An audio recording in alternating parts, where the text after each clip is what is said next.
Yeah. Sorry, I'm absolutely bricking this. I'm getting a bit of a finger. There's one. Hello, everyone. Hello. For those that don't know me, my name is Tony.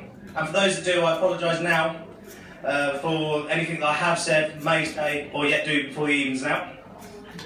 I'd like to thank you all for coming to my best man's day. And it's so kind for Craig and Lindsay to dress up for the occasion. My full name is Tony, would you like a drink? And I would appreciate if you would address me by my full name when I approach the bar.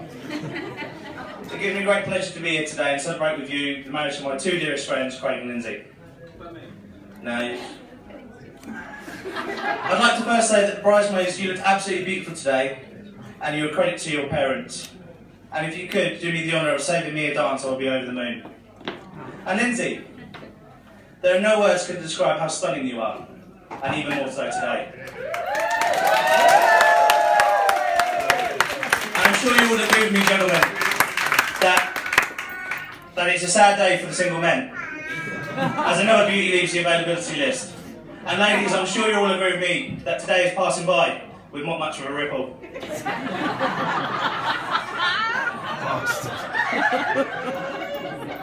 I'd like just to take a moment to say to Tim and Sharon that your daughter is an asset to you both.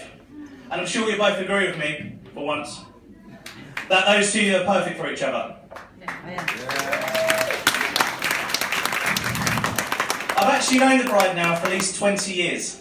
She was always very reserved, very quiet, but has a heart of gold, and I can genuinely say that from a lad's point of view, she's what we call a real keeper. For all the years that I've known Lindsay, she's never been a yes girl or a pushover, but for tonight, I'm hoping for Craig she'll be both. That's if he ever gets a night off from working or doing the wallpapering at home. He told me that when he gets home tonight, he'll be doing a lot of banging and screwing. Lindsay, what can I tell you about what it is like to marry a Rockall? Well, the males will tell you that the Rockall name means your heart. A fighting breed with a fiery personality is confirmed by the signature of rusty-coloured hair. Sorry, Paul. But unfortunately, the only thing that boys have been able to do is punch way above their weight when it comes to the women. And that's never been more apparent than today. Hi, Callie. Before I start trying to embarrass the groom, I'd like to just make a few toasts.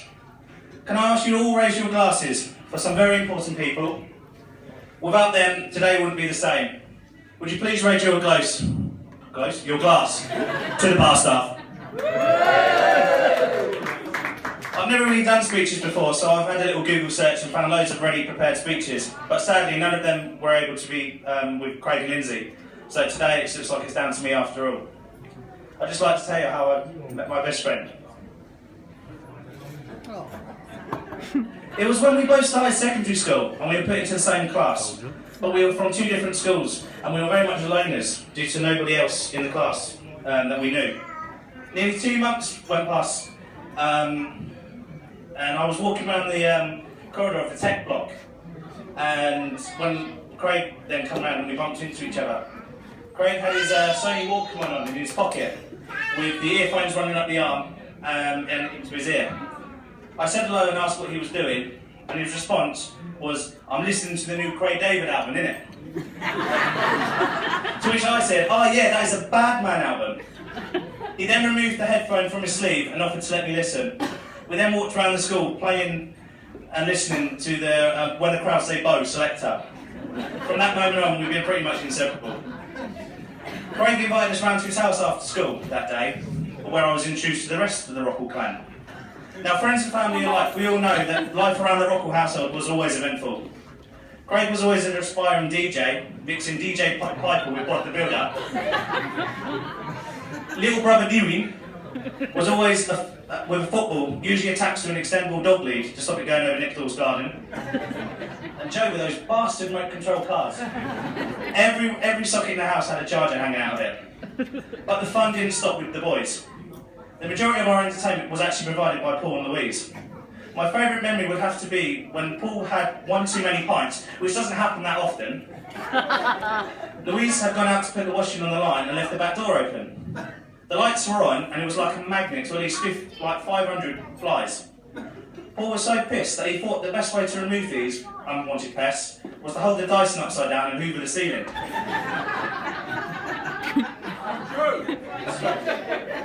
And Louise, your famous Sunday roast dinners. It's quite ironic how two of your sons have now had their wedding receptions at a golf club. And if any of you have experienced Lulu's roast potatoes, you know the only good thing there is for is at the driving range. I'd like to just now make a special shout out to all the boys that come to the stag do. For Mr. Durrant, for showing us how to piggyback a quad bike. Mr. Holzer, for reminding the citizens of Brighton that you have to have the correct size genitals before proceeding in an argument. Mr. Turner, for his bravery fighting the Sky satellite cable and then taking his frustration out with a blinding headbutt to the pavement. Thanks to Darren Jordan for introducing us to the now famous Dizzy and Coke.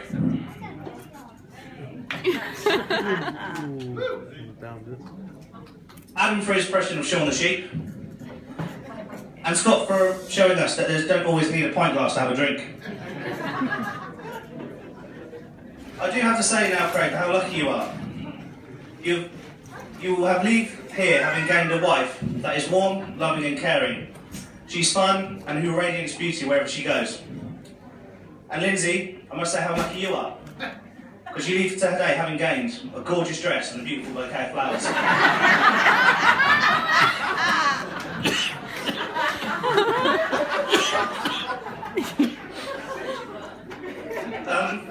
Well, I do have to say a massive thank you to Paul and Louise. For when my mother has given me my brother, you have given me 3 more. Craig, you have always put your girls first, and to me that's what makes you the best man. And also because you're the best dad that I know. I hope you two deserve a lifetime of happiness together, and I look forward to being able to experience the journey with you. So ladies and gentlemen, could you please join me in raising your glass to the new Mr. and Mrs. Rockwell. Mr. and Mrs. Thank you very much.